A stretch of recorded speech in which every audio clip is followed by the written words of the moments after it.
Call the meeting to order.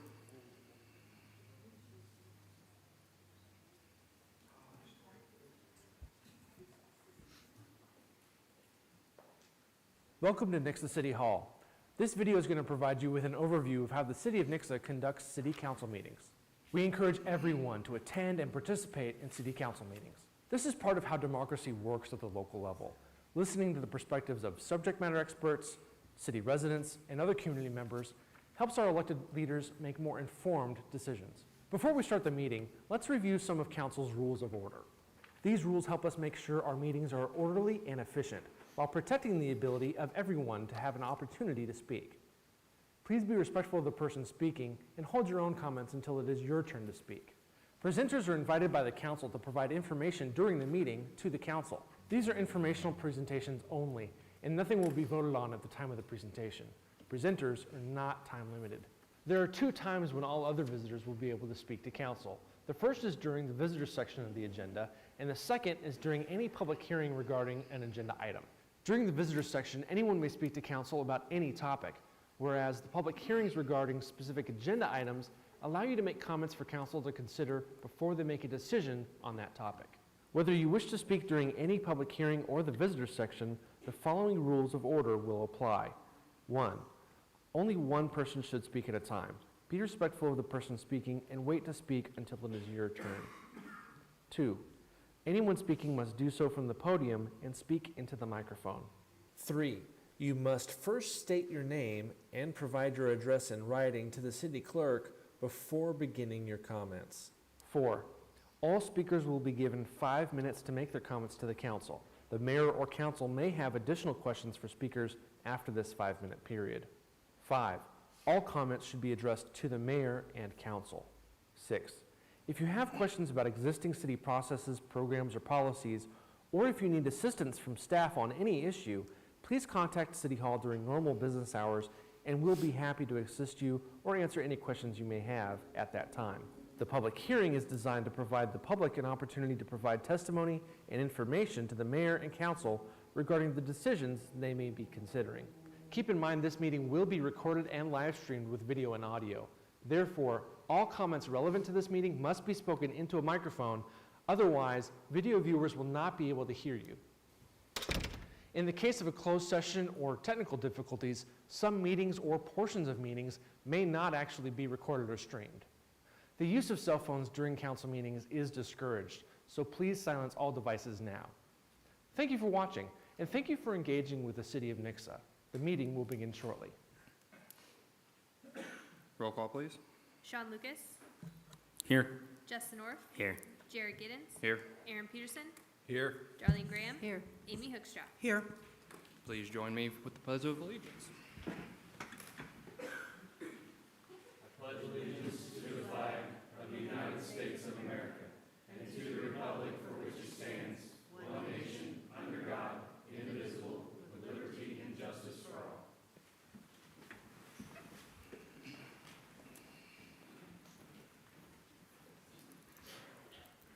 Okay, and before we get started on the visitors section, some of you who have filled out visitors cards before might have noticed something a little different on there. We added a space for an email address.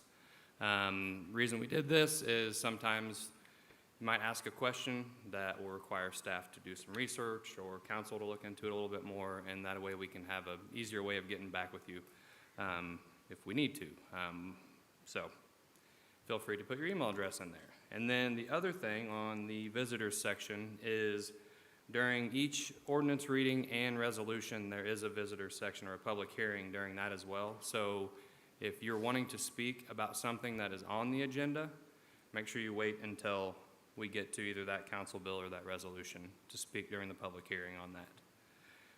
And I believe that is all. So first visitor. Allison Matthews.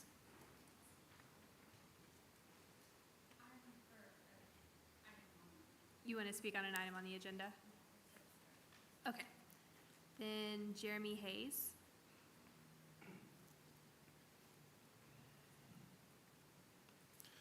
Hello, my name is Jeremy Hayes. I just want to take just a minute to thank each and every one of you for your guys' work. A lot of times I know it's tireless you get nasty comments, things like that. But it is noticed, the work you guys are doing. I did also want to thank Drew for all his work on the city seal and the flag. I know that's a job that never gets the recognition it deserves. It's a lot of work. No one's ever completely happy with those things. But it is needed work, and I appreciate the work that he's done and taking comments, making adjustments, moving and adjusting as needed. And then the last thing, I just wanted to thank the council again for the proclamation this month on the parks. We've discussed that before. It is important, and it's really good to see movement on the inclusive playground, especially with this month being the month for disabilities. So it's great seeing all that come out, and I just want to thank you guys again for all your hard work. Thank you. Thank you. Thank you. Sheila Michaels.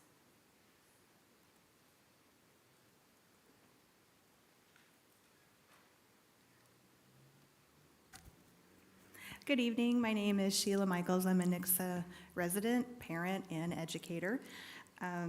I want to thank you for your proclamation for the month of July as Parks and Recreation Month. Green spaces and parks are equalizers in the community. All people are welcome, and all people have the right to enjoy the space. I remember as a young mother, 5-day-old daughter bundled in one arm, 2.5-year-old son in my other hand, going to a Nixa park because it was a place where we could get out of the house, we could have fresh air, we could have green space, my son could run around, and I could sit and I can breathe. And I can only imagine that other families in the community have that same experience. I want to especially thank you for your efforts to build an inclusive playground at Macaulay Park. Approximately 11% of students in Nixa public schools have a disability. These students are valued. These students belong here. And now with a new inclusive playground, that message will be even clearer, that you matter and that you belong.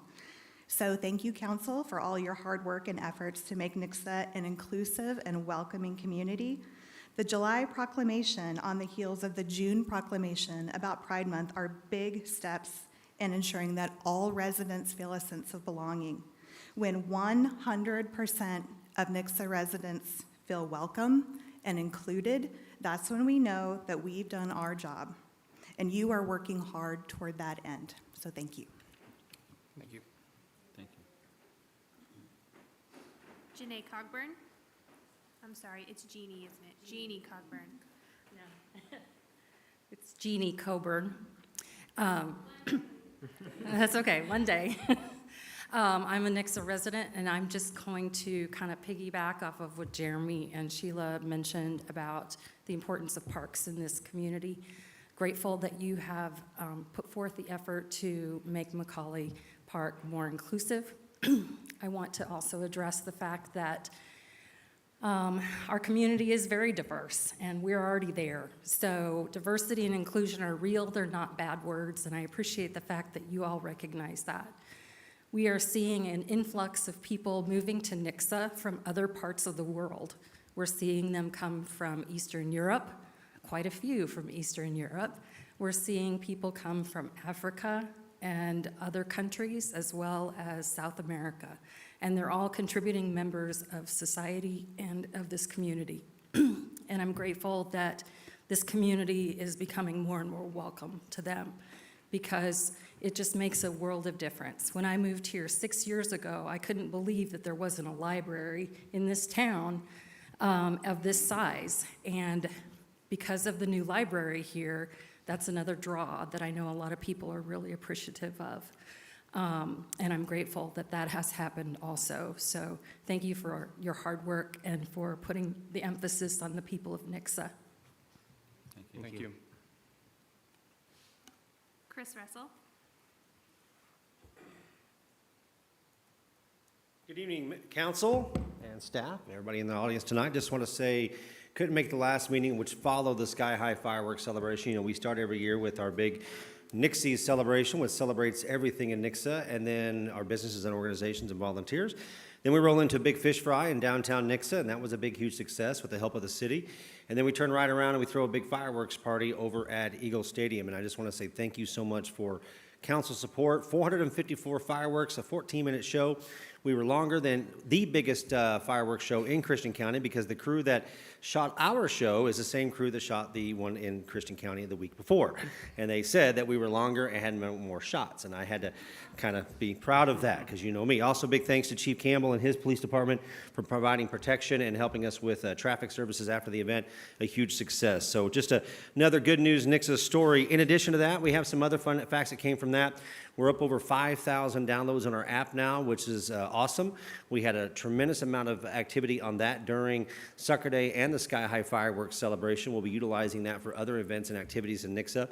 It also makes us, with this app's company, the largest chamber, or the chamber with the largest amount of downloads in their entire organization, and they have chambers all across the country, so including Joplin, so that's kind of cool. In addition to that, just kind of give you an update on some other activities that are about to happen, and we'd love to have you guys be a part of. Don't forget, coming up, we have the chamber luncheon tomorrow, which we're excited that we're going to have a presentation from Jimmy Lyles. We're going to have I think, are you coming, Katie? Katie's going to be there tomorrow. And then, of course, Chief Campbell, all facilitated by Drew Douglas, kind of give an update on the city. And it's always nice that we have the chamber luncheons and events to be able to offer that platform to our community, and we have a big turnout planned. And then following month is the new teacher luncheon, and of course, the city's always been involved with that, and I know that you guys have always represented it and had stuff for the swag bags and gift baskets, and of course, we'd love to have as many members of our city staff and council there to help sponsor. We have over 90 new teachers this year, I think, so we are trying to throw a big party for them as part of their week-long training. So that'll be happening coming up August the 8th, I believe is the date on that. It's the second Tuesday. No, what is it? 9th. Thank you, Darlene. And then in addition to that little update on downtown Nixa, they are still moving forward with trying to put something together this summer to do some sort of street parties, just waiting on where the construction is. I know they're going to be presenting something to city staff. It shouldn't be something you have to vote on. It should be something that the staff can make a decision on, but just so you're aware, just to watch out for it because they need support. They are still struggling. Some of those businesses rely on back-to-school shopping down there. And then, of course, it's not just impacting those businesses just south of Highway 14. We're seeing an impact on the ones on the north side as well. I spoke to the owner of Big Al Sub, of course, Al, and he said he's seen a definite trend down in traffic because people don't want to think about, they can't turn north, they don't think about it, they are avoiding the area. So as they do that little street party this year, if you guys see that hit your inboxes or Facebook or something like that, please make sure and support that. And then, of course, the next big events after that we'll be Creeping to the Crossroads in the fall. Planning is underway for that. It is going to be kind of an all-day festival this year. It is ran by the Downtown Revitalization Group. Chamber, of course, supports it. And we'll be utilizing the app the Experience Nixa app to help broadcast that, do some fun things with that as well. But that's really their event, and that'll be coming up October the 26th, and they're turning that into more of an all-day festival.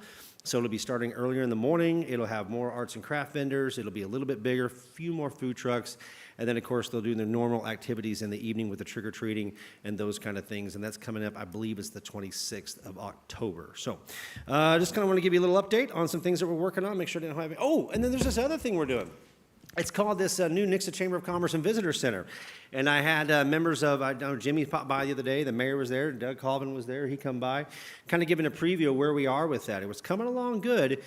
The biggest challenge that we have is that all of our bids that we did our due diligence with earlier this year have all pretty much doubled, and it's stretching us pretty thin. So we're trying to address that. We're still moving forward with some really cool projects on it, including a mural, working with the Nixa Arts Council on the east or the west side of the building.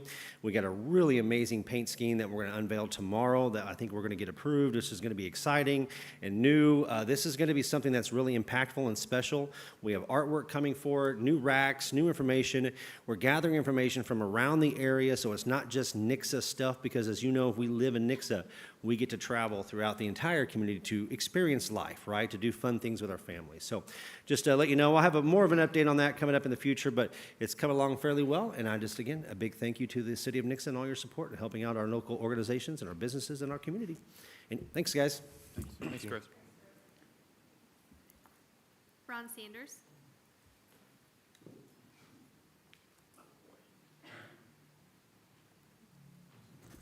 That was some fast talking right there. Let me tell you, he got more in 5 minutes than I think some people could get into 15. I'm Ron Sanders. I live here in Nixa. The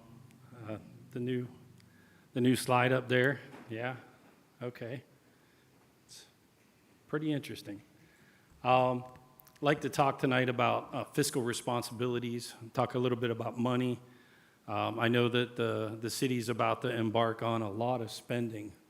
We're going to have to fix the roof of the X Center. We're going to have to spend some more money on parks. We're going to be talking about some of that tonight. I know that the chief over here is wanting a new police station. He's starting to get overcrowded in there and everything like that. And just like to say, hey, the money's got to come from somewhere. So how do we do that? We need to expand our city a little bit. We need to get more people, spending money down here in the stores and stuff. We need more stores. It would be really nice to see a couple of nice steakhouses, maybe a really nice seafood restaurant down here, making some money.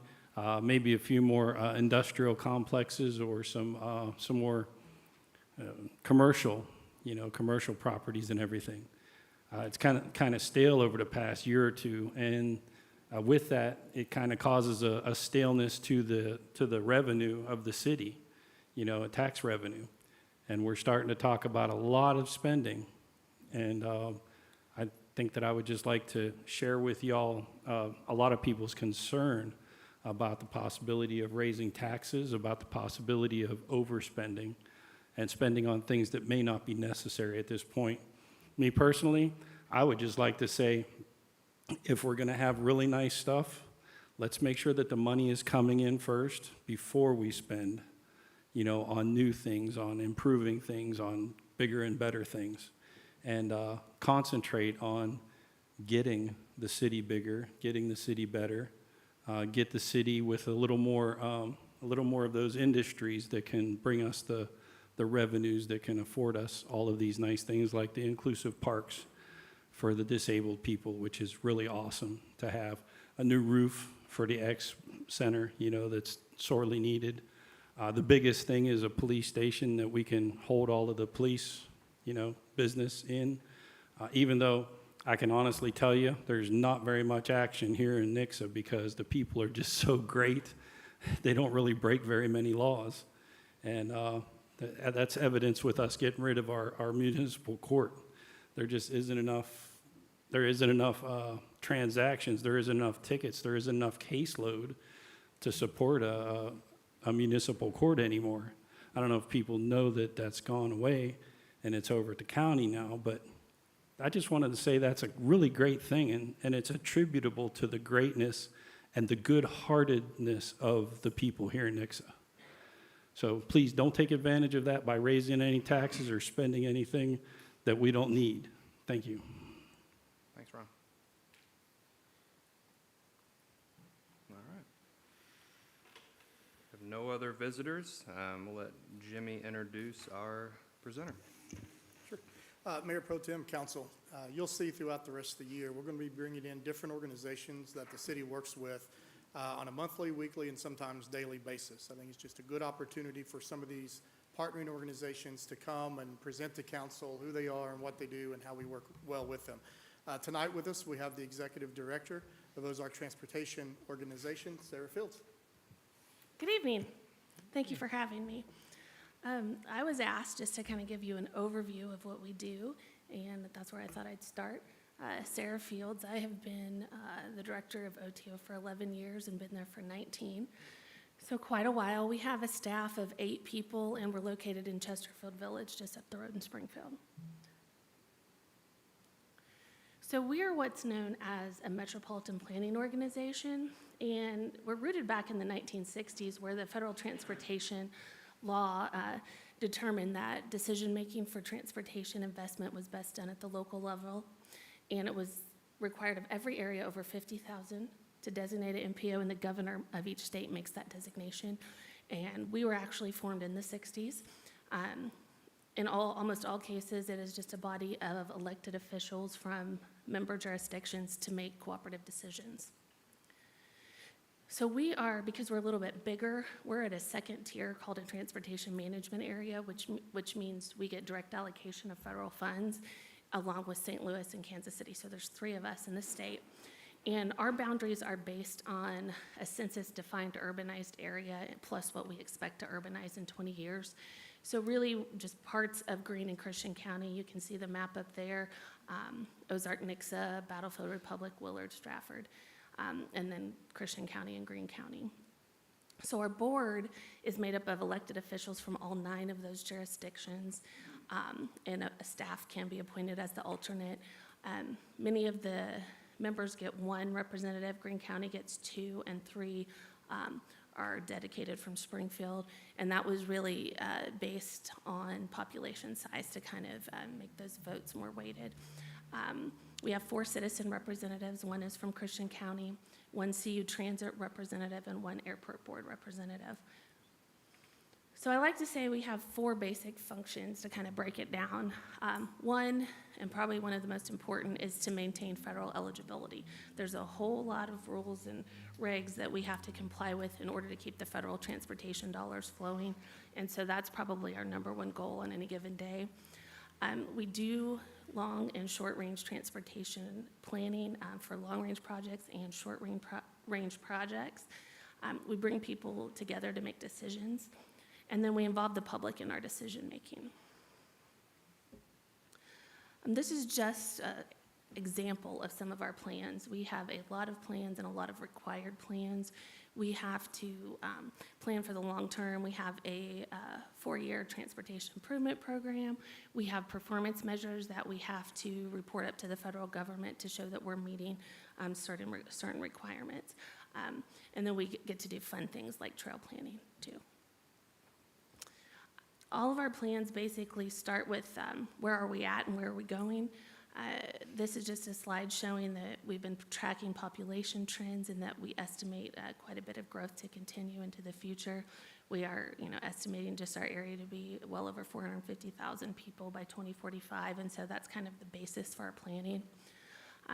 We also track building permits, and the red dots are 1 new unit every decade. And so you can see from where we started many years ago, we just continue to balloon.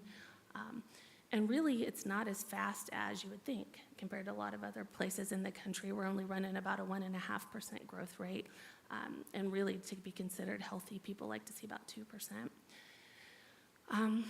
We do have something called a growth trends report that's available on our website, tracking residential permits. And so we've been tracking these back since about 2000. In 2021, we had about 1,800 residential permits. That's multifamily and single family. And that, of course, is way up from some previous years. However, the highest year that we tracked was 2005 with over 4,000 permits. So we're still under half where we were in 2005. So I think that's always interesting to keep that perspective. As fast as we feel like we're growing, it's not near as fast as it once was. So we take all of this information and we look at congestion. What kind of road system are we going to need with the population and the employment that we're expecting? So we start with our base model year was 2018, and we add all the funded improvements. And then we go from there, we make the projections, and we're anticipating quite a bit of additional congestion without any investment. So this would be a no-build scenario. And then we go from there, planning on what improvements we would need in the future. So one of the major items that we use in our plan is a major thoroughfare plan. I know you guys have a street plan similar to that and actually matching ours. And it is projecting what is needed through 2045 and beyond. This plan was actually adopted in 2004, but is updated every 5 years. It's a guide for securing right-of-way and design standards. Things like how wide does a lane need to be? Are sidewalks important? Where should driveways be? How far apart? So we are really trying to move to a less prescriptive model that looks at mobility and access. The higher the classification of the road, the less access and the more mobility. And the lower the classification, more access and less mobility. And it's all on a continuum. So from a regional perspective, we are more concerned about the expressways and the primary arterials and keeping those flowing than we are about a collector street. So I just put a couple of slides kind of to put it into perspective. So for every 20 access points per mile, you lose about 5 miles per hour in speed. So, I mean, if you can imagine how long a mile is and how many driveways there are possible, you can really slow things down. And in fact, Republic, that's one of the things we're talking about with them on Highway 60. That's one of their main concerns. How do we keep traffic flowing? And one way is to control access in some manner. The other thing about more driveways is there's more crashes, more opportunities for crashes. Most of crashes occur at driveways or at intersections. So when you have cars interacting with each other with turning movements is where most of those crashes happen. I wanted to also tell you a little bit about money. In Missouri, we have the Missouri Department of Transportation has a highway commission that adopts a funding distribution formula, and it's by district. So we're in the Southwest District, but this formula recognizes the urban areas of Springfield, St. Louis, and Kansas City. And so if you look at the statewide transportation improvement program, you're looking for Southwest Urban, and that is just the OTO area. And this funding formula goes back to 2003 based on vehicles, employment, and population. So it's actually the largest source of transportation funding is through MoDOT and the state and federal funding allocated to the region.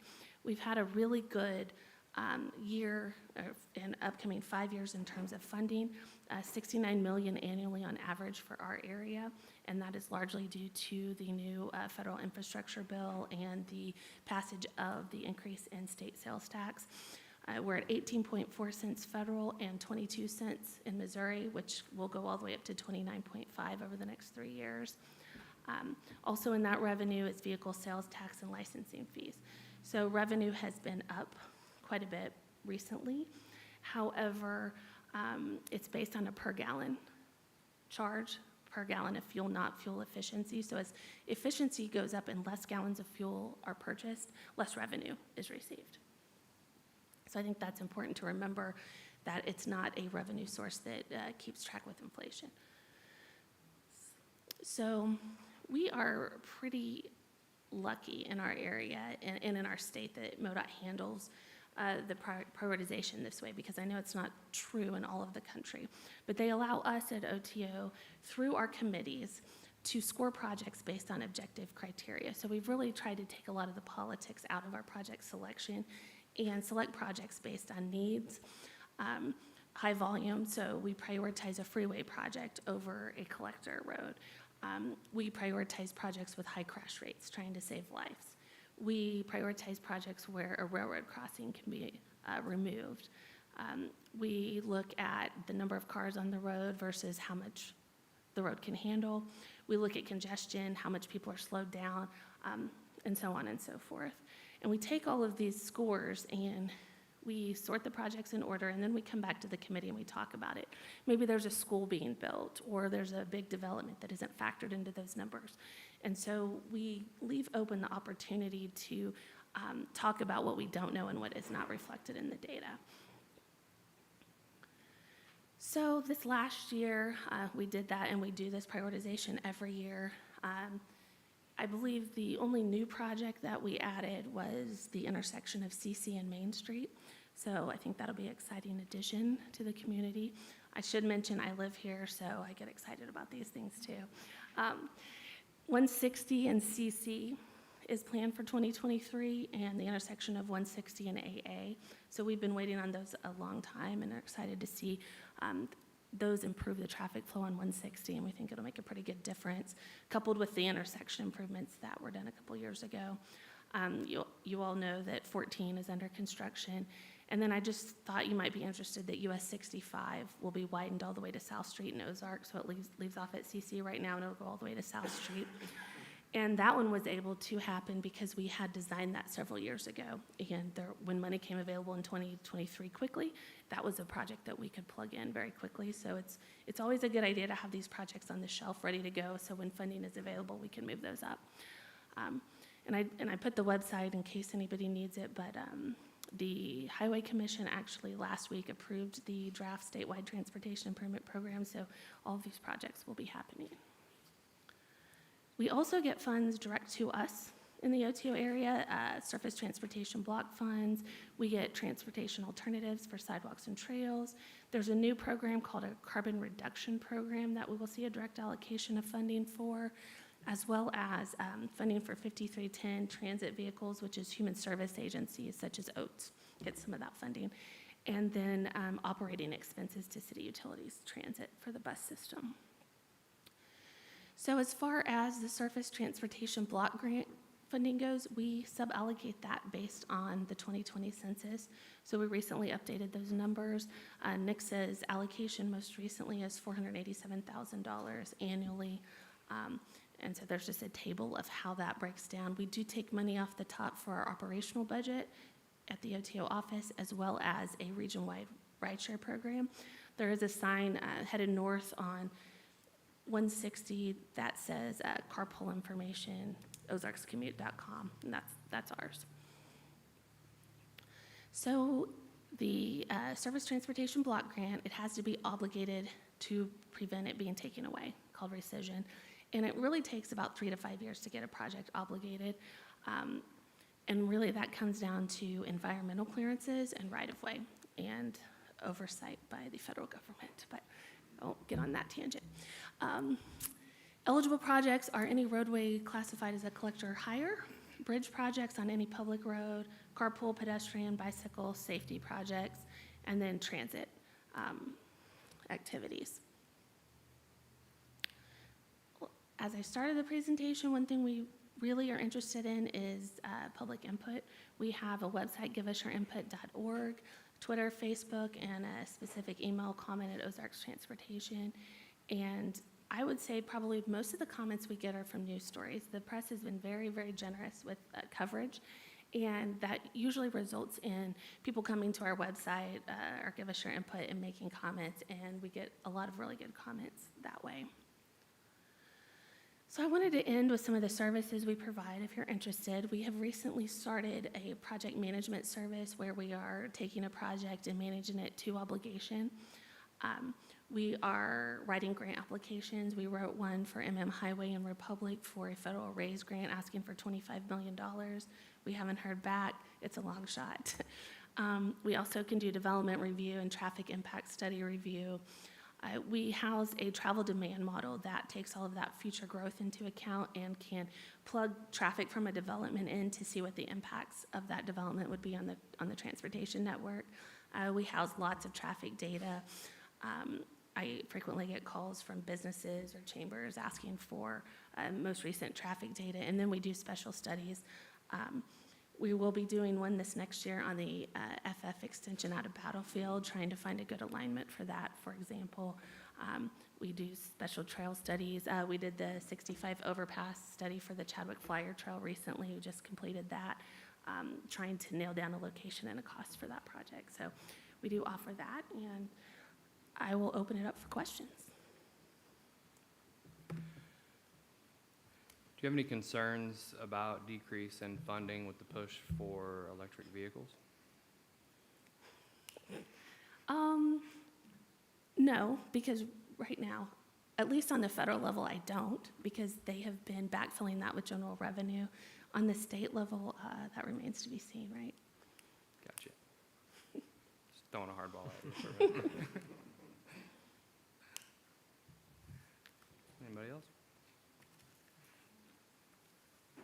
Okay, thank you. Thank you very much, Sarah.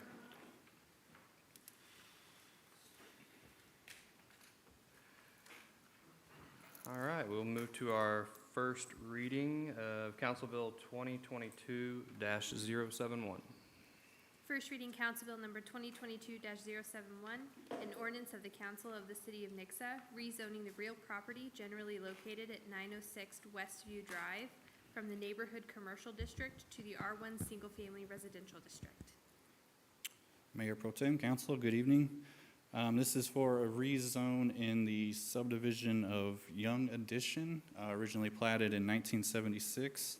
I apologize, Drew, you might have to pull up a zoning map to make this a little bit better. But most of the homes built along Northwest View Road were built between 1979 and 1983. The applicant for 906, that works right there. 906, he also owned 904 Northwest View Drive. As you can see, there was a home on that property. There is no home on 906. The earliest zoning map I could find was from 1991. It suggested, or it didn't suggest, it showed that this property had a commercial zoning. There's no other mention in council meetings minutes or Board of Aldermen meeting minutes about any type of rezone for this property. So that suggests that some type of citywide zoning code amendment brought this to be commercial zoning for the properties along Northwest View Drive. As you can see, the surrounding land uses, or the land zoning, is neighborhood commercial to the north and south, and R1 single family to the east, and then Highway 160 to the west, but the land uses is all single family residential. So again, this is a vacant property. Under county's best guess, it was the home that was burned, or the home that was there burned in 2006, and then the current property owner purchased it in 2009. So after 180 days of the property not being rebuilt as single-family residential, it lost its non-conforming status, its legal non-conforming status as single-family residential. So now any type of development on this property has to be of the neighborhood commercial variety. So if it is, if the rezone goes through, this property does have all access to Nixa utilities, or immediate access to Nixa utilities. Let's see. So this rezone was presented to the Planning and Zoning Commission last week at their July meeting. During the public hearing, the listing agent spoke to the commission. She spoke about how the troubles have been with trying to sell the property as commercial. The Planning and Zoning Commission then voted unanimously to approve or recommend approval of the rezone. And staff also recommends approval. If you have any questions, I am available. Are we going down the path to go ahead and look at rezoning 806 through 910, everything around it? I mean, I know this one's kind of time sensitive, so we need to move on it, but. Right, so we have had discussions with our city attorney to possibly look at staff recommending rezoning for that with the property owner's input. But that would be at a later date, possibly when a new development director, or planning and development director is in office or on staff. Thanks. Any other questions? All right. Thank you, Scott. Thank you. All right. I will open up the public hearing for comments. So if you'd like to speak on this. All right. I will close the public hearing. Okay. First reading, Council Bill 2022-072. I'm going to recuse myself on this one due to conflict of interest. Thank you, Mr. Orff. First reading, Council Bill number 2022-072, an ordinance of the Council of the City of Nixa rezoning the real property generally located at the southeast corner of North Cheyenne Road and the East North Street from a general commercial district and an R3 multi-family district to a planned unit development. Correct. So a little history on the subject property. It is at the southeast corner of Cheyenne and North Street intersection. It was annexed as part of the 77-acre subdivision known as Cheyenne Valley. At that time in 2015, it received R1 zoning, R3 multifamily zoning, and general commercial zoning. In 2019, it was replatted and also considered a rezone because the R3 zoning moved to wrap around the general commercial zoning at the intersection, and then the rest was considered the R1 subdivision known as Cheyenne Valley. The current zoning arrangement is in line with the future land use map in our comprehensive plan. A plan unit development, this particular one is considered a mixed use. They basically allow a developer to rewrite the zoning code to make a more cohesive and sustainable development. So this one is basically combining the two elements that are currently zoned for this piece of property with the residential and commercial. The main thing that we looked for during staff review of their proposal is what is different from current zoning regulations.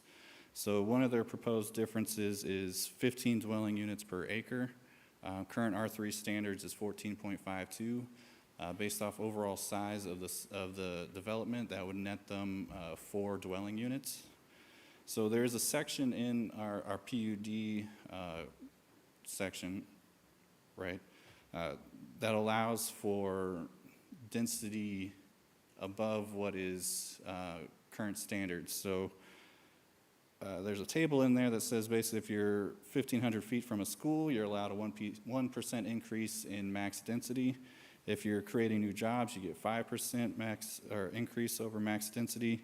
Joint use parking is 1%, and improved open space is another 5%. So they were basically needing only a 4% increase, and based off that list, they were at 12%. So they are not going for everything that they can have, so that's considered a win.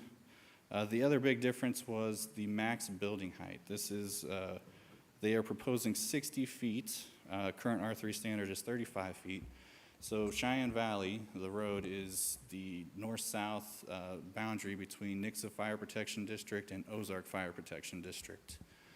We consulted with both fire protection districts due to the proximity of their jurisdictions. Chief Matheny with Ozark Fire Protection District stated that they have no height limitation or restrictions, and that they can service any type of development or the proposed development of up to 60 feet.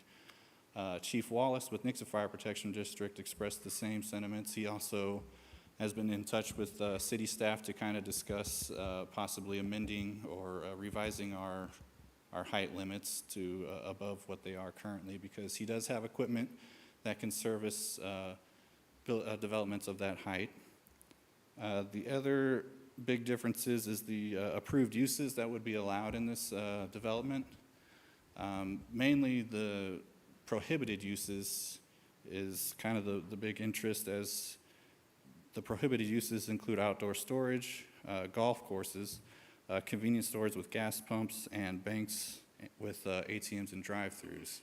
So those uses, besides golf courses, which isn't mentioned in our table of approved uses, would be allowed in a general commercial zone district.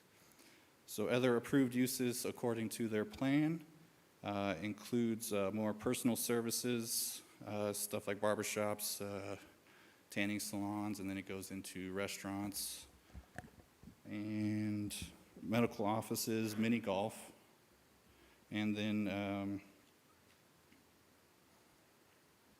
the other difference would be setbacks. So most of their setbacks are in line with city standards.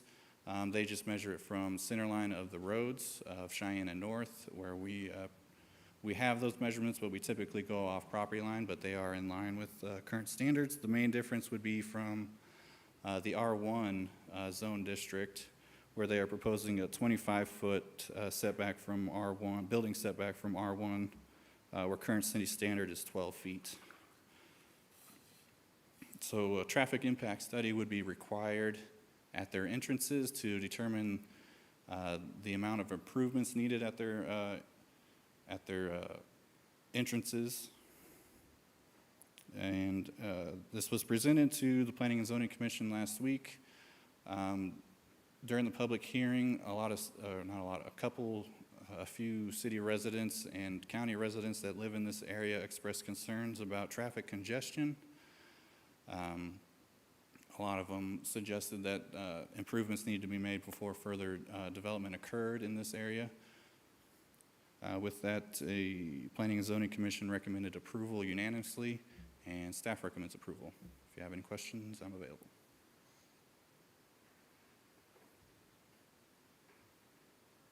No questions?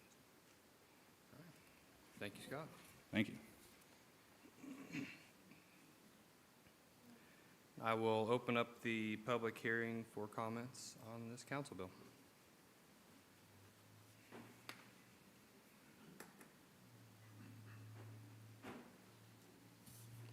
Good evening, members of council. My name is Chris Wen. I'm a civil engineer with CJW Transportation Consultants, and I'm here representing the owner and the developer of this property. As Mr. Godby stated, we are asking to rezone to a PUD with mixed use. I think it's really important to remember that this property is already zoned R3 and general commercial. Really, the main bulk of what we're asking to do today, or ask for your guys' approval on, is to allow the mixed-use portion of this. We are wanting to put R3 over top of commercial.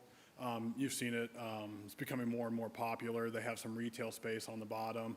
A lot of times it's for, services such as Mr. Godby mentioned, such as like tanning salons, office space, retail. There can be restaurants and stuff in there, but you aren't seeing any drive-throughs that are really generating a large amount of traffic.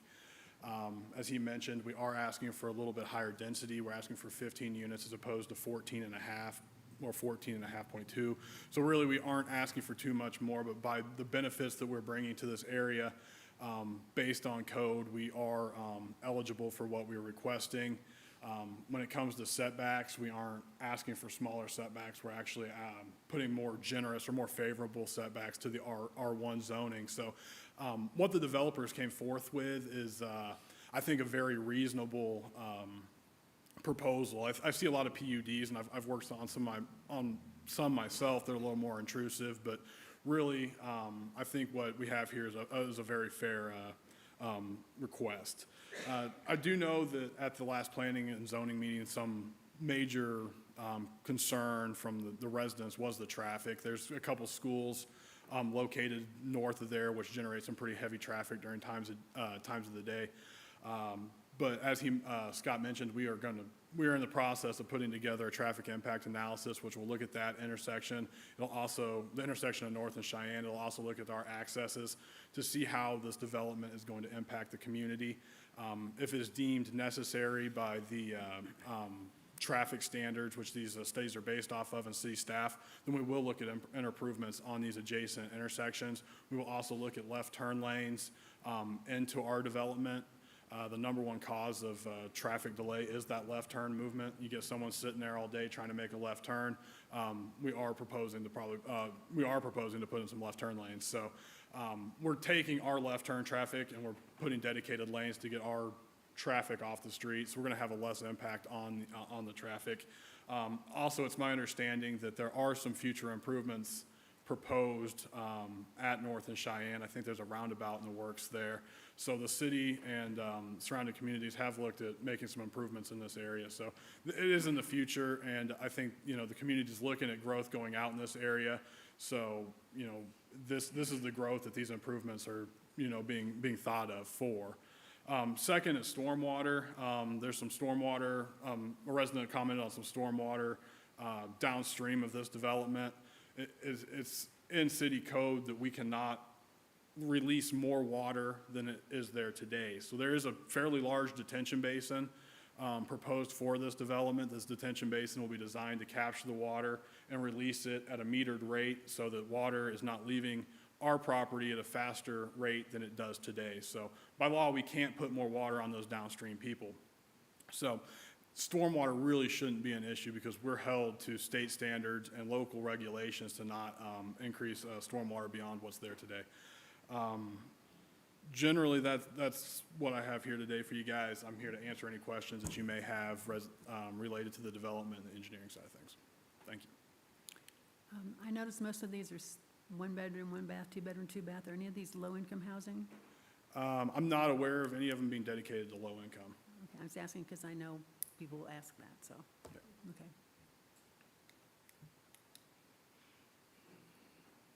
Any other questions from council? Thank you. All right. Thank you, Mr. Wynn. Yep, go ahead. And they will ask that.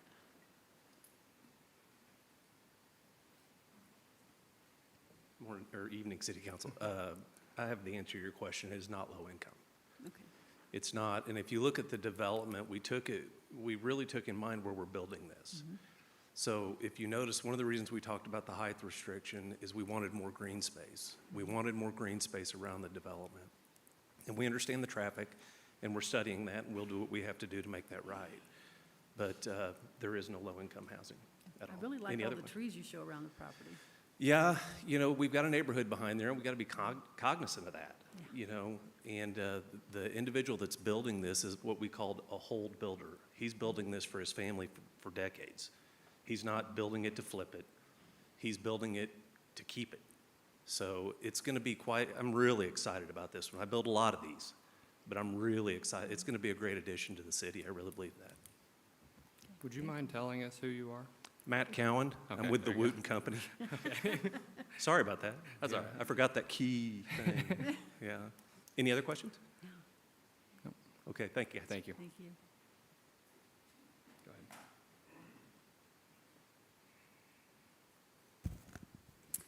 Mayor, Council, good evening. I'm Allie Matthews, and I'm a land and homeowner at 347 Cheyenne Road. I feel well informed on the zoning change and appreciate Scott Godby's time in communicating with me. It is unfortunate the original developer allowed for the property to change hands, as it's apparent what landowners near the area were initially told of this being another Wicklow is not the case. As with the specific corner of Cheyenne and North Street, we were told this would be a one-level 55-plus community, as in Wicklow, at the original zoning meeting with the original developer, Stu Stinger. The current developer is proposing the three-level apartment complex in a residential area without the roads and sidewalks to hold the amount of people the development would bring. I recognize the current zoning allows for apartments, however, the original zoning change was based on a 55-plus community, and that fits this category as well. My big ask for the city before this development begins is that these properties should not be developed until roads are improved with the influx of people these would bring. I've been told the city is working to get a roundabout in, but the funding is not currently in place. Cheyenne Road was supposed to be widened, but now it is being resurfaced and turning lanes have been put in. We were told the recent zoning meeting the developer is putting turning lanes in for this development. However, this will not solve the traffic backup, as normal school traffic will not be using those turning lanes. A roundabout could potentially help traffic at North and Cheyenne, but when school is in session, the roundabout will bottleneck.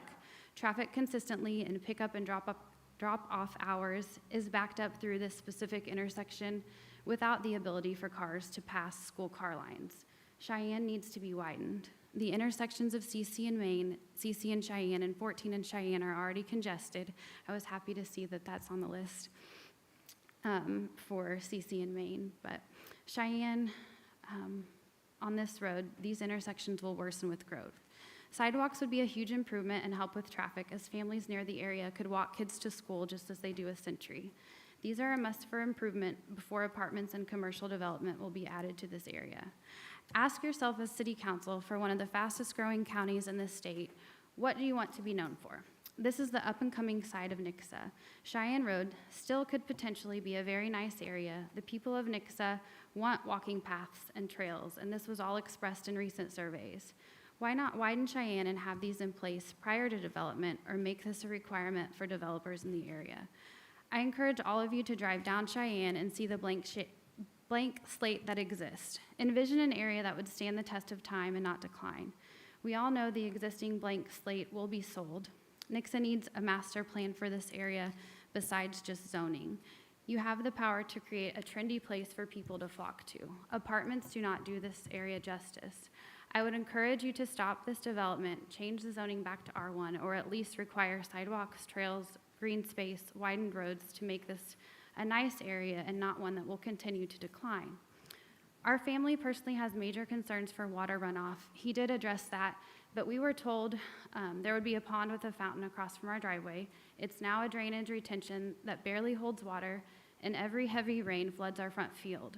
I was told the city couldn't do anything to help our property because we were in the county, but it's the city development that created this issue. We never had water problems prior to Cheyenne Valley, and I spoke with the engineer after the zoning meeting last week and was told water retention for this apartment complex would flow into Cheyenne's Valley which would flood our field further and continue to overflow in Daisy Falls water retention. We are not the only family affected by the excess drainage. Daisy Falls families have called with these same concerns. This should not be allowed. We are expected not to damage city property. Why should we be okay with developers in the city damaging ours? This project needs to be well planned before beginning so it withstands the test of time.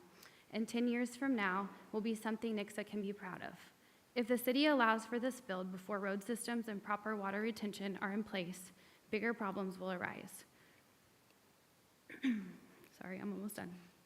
Before you all vote on this issue, please go by the area, drive on Cheyenne, look at the potential for what the current slate is. We can't change what has come, but we can make it better. Please correct the roads. The zoning meeting compared these apartments to Chesterfield Village. Chesterfield Village is on Kansas Expressway and James River. Does Cheyenne Road have the capacity to hold this development? I think not. In the least, do what you can to require sidewalks, trails, green space, besides just trees. Make it an environment that improves the city. After the zoning meeting, I spoke with the engineer, and he said this would be more like the development in Republic on Highway M and 60. I would encourage you to drive by it as well. Do your part before you vote.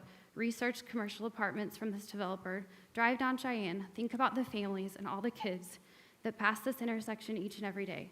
Postpone the vote to go drive school traffic August 23rd to 27th between 7:30 and 8:30. I know if needed, I could come up with the number of signatures needed from families in the Springs, the Columns, Wicklow, Daisy Falls, and Irish Hills. These families are all affected by this intersection and the development in the coming years. Don't do this based on money that could come to the city. It will come. Think about our schools, think about our kids, and think about the next 20 years. Sorry, I'm out of breath. Thank you. Thank you, Mrs. Matthews.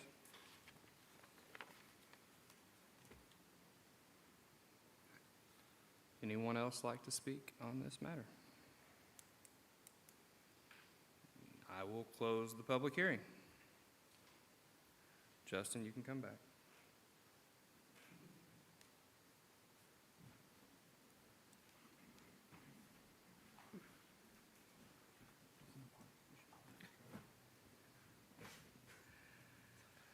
All right, first reading, Council Bill 2022-073. First reading, Council Bill number 2022-073, an ordinance of the Council of the City of Nixa amending Chapter 22, Article 1 of the Nixa City Code by adding thereto a new section and amending the city's technical specification manual to provide for an exemption from outside the city limit water and sewer. Good evening. As Becca just said, this proposed council bill would change city code for the customers in the soon-to-be city utilities, RDE and Tuscany Hills water and sewer systems, to be able to, if they wish, sign a consent to annex for future annexation, to be able to receive the city's inside city water rate. Currently, Section 22 of our code requires that customers, utility customers outside the city limits pay 1.5 times the normal rate for those customers that are inside the city. Again, as I mentioned, if they were to sign a consent to annex, we would then offer the inside city rate as an incentive, and then at some point in the future, that annexation would take place. The annexation, these would be for folks that are not eligible for annexation. In other words, their properties don't touch the current city limits, which is a requirement for them to be annexed. However, with having that consent on file or recorded, once the city limits was expanded, and as soon as it touched the property, then they would automatically come in. Of course, at that time, they'd already be paying the inside city rate. The advantage, there is another additional advantage to the city where in these areas, there's some future economic development potential and some growth potential back to the north for the community. Staff, will be bringing this back to your next council meeting for a second reading and approval. We'll be recommending that. At this point, I'm here to answer any questions, address any concerns you might have. Any questions? Thank you, Mr. Colvin. Thank you. we'll open up the public hearing. If anyone would like to speak. Fair enough. We'll close the public hearing. We'll move on to our resolutions. Resolution 2022-071. Resolution number 2022-071, a resolution of the Council of the City of Nixa authorizing the city administrator to execute a contract with Linz Electric LLC for outdoor lighting improvements to City Hall. Good evening, Mayor Pro Tem, Council. As Rebecca said, tonight we have a resolution authorizing the city administrator to execute a contract with Linz Electric for the outdoor lighting improvements here at City Hall. The CIP was budgeted in 2022 and calls for the replacement of the outside existing south lights in front of City Hall, and it replaces them with LED color changing lights. This project will also add additional lights to enhance the current lighting of City Hall to help with security issues as well. In the project, all the cables will be buried during the installation, and then the controls for the color changing lights will be installed here in City Hall in a janitor's closet. We felt switching to LED lights should make the lights brighter and will use less energy. And also the LED color changing, we can add hometown spirit by changing the lights for, say, holidays or special events, maybe home football games, do all red or something fun. 2 bids were received for the project, and they range from $19,490 to $24,888. Linz Electric was the lowest qualified bidder at $19,490, which was within the budgeted amount. We've worked with Linz Electric before, and we're satisfied with his work. Staff recommends approval of this resolution. Any questions? Thank you.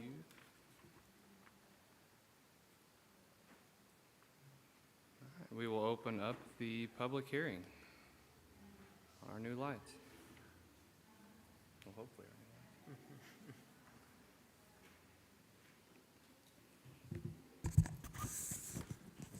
our new lights. Name's Ron Sanders, live in Nixa here. Just had one quick question about the contract wording, and just curious, since I actually read into the contract a little bit. Let me get down here. Liability and indemnity. Is that like a standard section in all contracts? I don't know if anybody could, give us a quick answer. Is it standard? Yes. Okay. Everything I've seen, it has been at least. Cool. I'm not the legal guy. Thank you, Mr. Sanders. Anybody else? We will close the public hearing. Anything else from council? Can you get a motion? So made. Second. A motion made by Councilmember Lucas and seconded by Councilmember Orff. All in favor? Aye. Those opposed?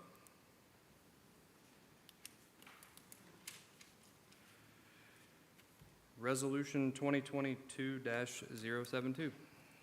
Resolution number 2022-072, a resolution of the Council of the City of Nixa authorizing the issuance of a beautification facade grant for proposed improvements at 123 South Main Street. Good evening. This is for a facade grant for Ladybug Floral and Gifts at 123 South Main. They have elected to do 2 projects under one application. The max awardable amount for the facade grant is $7,500. Based off of grant requirements, the applicant is required to select the lowest bid. The total for that is $7,328. They are looking to do a storefront awning to kind of expand the front of their building, and also replace, I believe, 5 windows, the 2 in the front and the 3 along the side. These are eligible projects. You can see on the memo the bid amounts and who the bids were from. This is a 1-to-1 matching grant. reimbursement grant. I have checked with our finance department to ensure that we have available funds, and I have been told numerous times that we have $7,500 still available. If at such time another applicant comes in and there is no funding available for their project, we can put them on a waiting list and award them their grant as soon as funding is available. Staff recommends approval. If you have any questions, I'm available.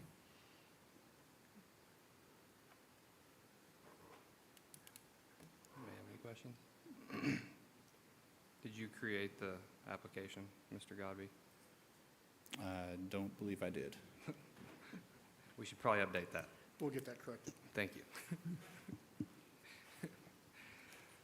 No other questions? Thank you. Thank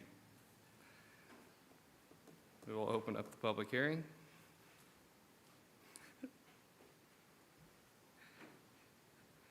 We'll close the public hearing. Anything else from council? Yeah. All right. I can get a motion. I'll make a motion. Second. First from Councilmember Orff, second from Councilmember Peterson. All in favor? Aye. Oh, those opposed? Sorry.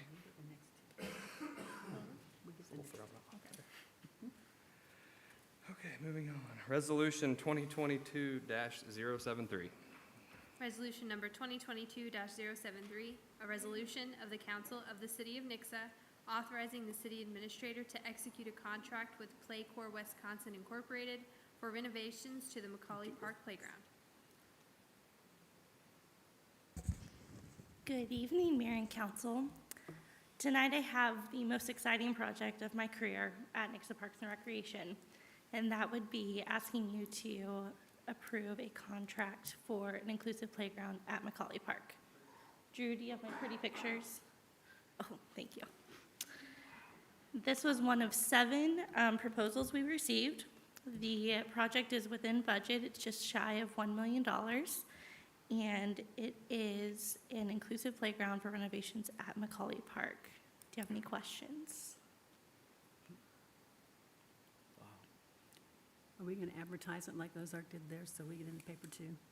Say that again? Are we going to advertise like Ozark did theirs so we can get a big write-up in the paper and on the Oh, news too? yeah, we'll get a big part in the paper, right. don't worry. That's really cool.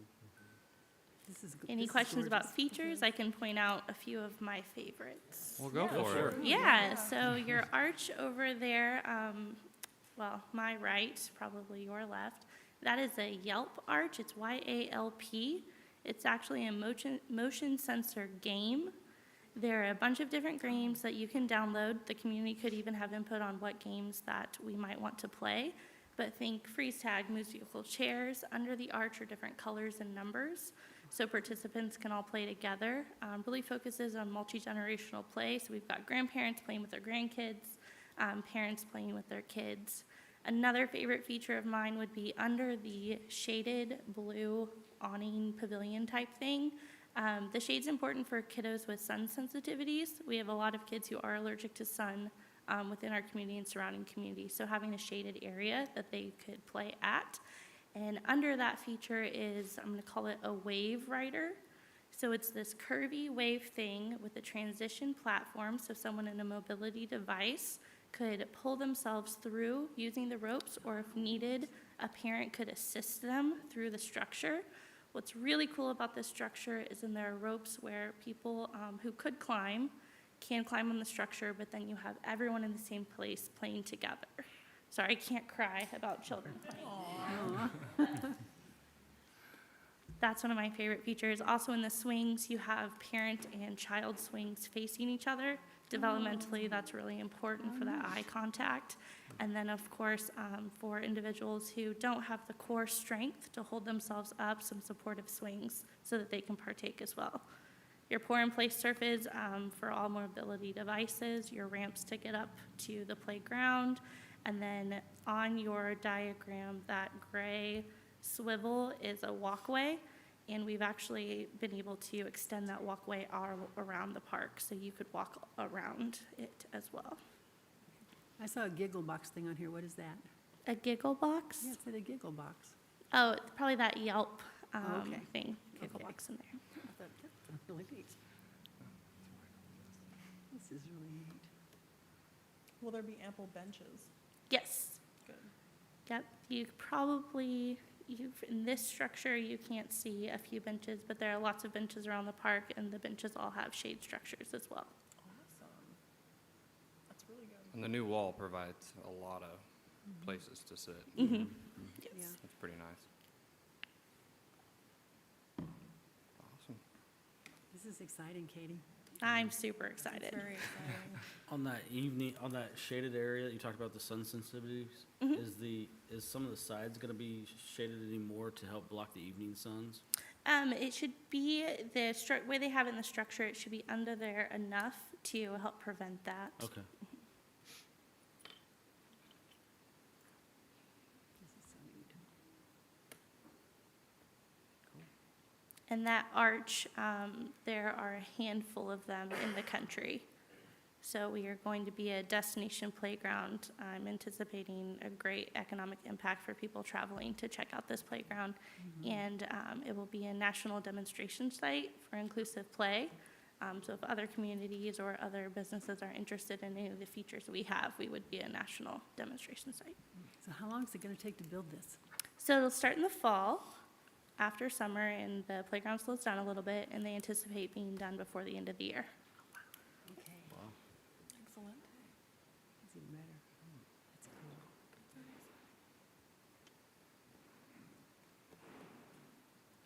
Have we looked at any way to get like vending machines, some kind of like drinks where people can purchase water and stuff out? There have been vending machines at the park in the past. Not go over well? No, a lot of trying just to get drinks out of them. So, For free. right, yeah, free Yeah. drinks, but yes. Okay, But there are water fountains, of course, at the park, so people can stay hydrated. gotcha. So. All right. That's really cool. Any other questions for Katie? No. Thank you very much. We will open up the public hearing. If anyone would like to speak. All right, come.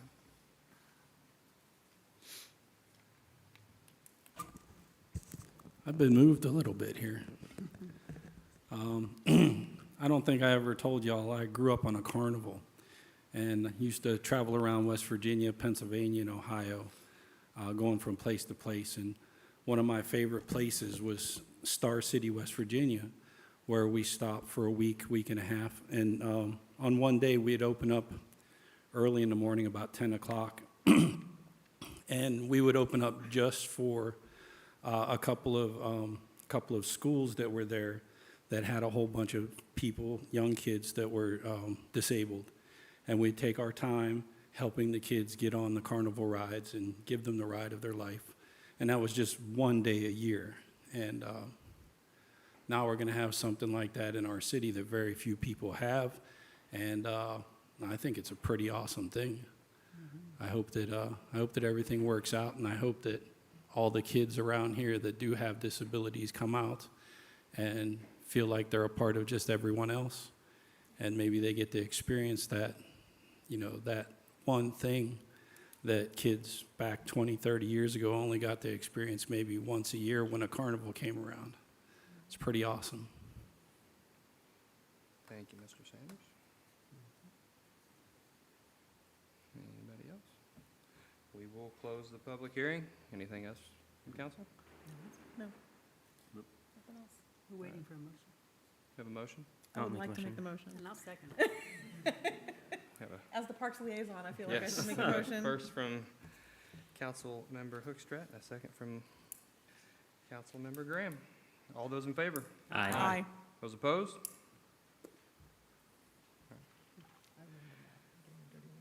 That's awesome. Congrats to all of us, actually. All right. Mayor Pro Tem Council, I just want to say thank you for the foresight from council and the mayor to plan ahead and to save for this project for so many years to make this reality. So thank you.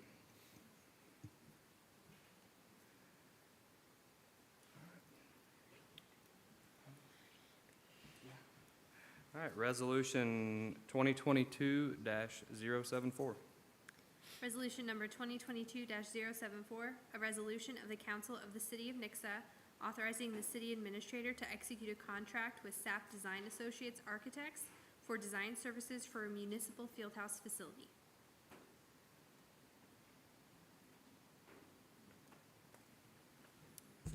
Sorry, I'm out of pretty pictures now. However, this one is prepared due to an increase in program participation. We are busting at the seams at the X Center. With only one court available, we've seen a 57% increase in program participants since 2014. So looking to explore what a indoor facility would look like. For this project, we received 3 proposals. SAP Design is the one recommended by staff. It's within the budget of $40,000 and will not exceed that amount. Any questions? I have a question. You know, I've pushed for something like this for years. Any idea where we can put this building? Wherever site is ready and available. So once we identify land, we could put it there. Okay. Okay. Yes, Mr. Graham, we obviously would like to look for land on the west side of town or southwest portion of town so that we can have another facility on the other side of town. Obviously, we have to identify that land. The first, of course, is identify the need and then what that might look like, and then obviously look for land at that point. Okay. And the Parks Master Plan recommends a facility like this on the west side of town. I just know we have a definite need for this and have for years, so if we can get this in place, I am excited. It's actually more than, in my opinion, it's more than us that needs it. I mean, having a kid that plays basketball, every gym in the area is packed. Yep. I mean, 7 days a week. When you have second graders playing 850 games on a weekday, that's when, those were fun to coach. Yeah. That's when you know you need more. Yeah. And the economic development impact of this would be amazing. Would be amazing, yeah. Any other questions? Thank you. I will open up the public hearing.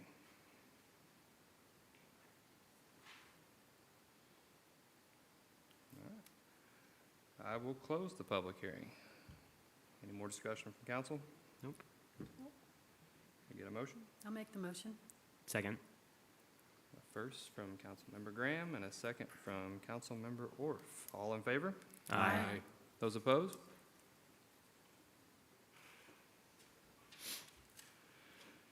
Resolution 2022-075. Resolution number 2022-075, a resolution of the Council of the City of Nixa authorizing the city administrator to execute a contract with SWT Design for design services related to the O Family Century Farm Park.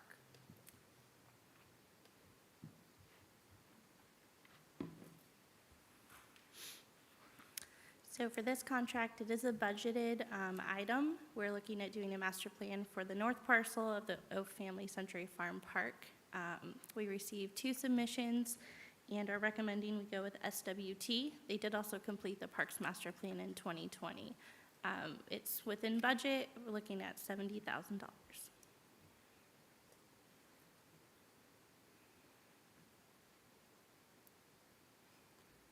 And you said this is just for the south The side? north currently? parcel. North side, Not the south. right. Which one is the bigger parcel? They're both south. pretty even. Oh, okay, I thought one was Yeah. bigger. This would be the hilly side. Yeah. I like that. Good This- description. Thank you. The property adjacent to the river. Yes. Yes, yes. Or hilly side. Yes. We're going with hilly side. I like that better. Universal sign for Yeah, hilly. the hilly side.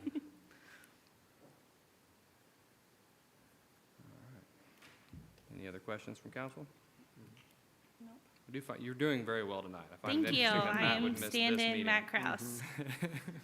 Matt may lose his job Yeah. over this.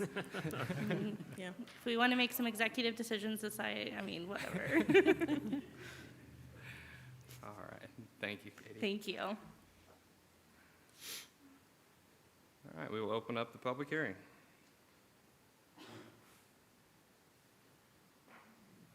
All right, we will close the public hearing. Anything else from council? No. I'll accept a motion. I'll make a motion. I'll second. Got a first from Councilmember Lucas, and I do believe that Mr. Orff won on the second. All in favor? Aye. Those opposed? All right, have anything else from staff? I'll just mention that tomorrow is the chamber lunch. The city will be doing a presentation tomorrow, and talk a little more about some of the parks needs and the police department needs. So if you'd like to attend that or don't have tickets yet, please just let us know. Thank you. Anything else from council? Fantastic. I will accept a motion to adjourn. I'll make the motion. Second?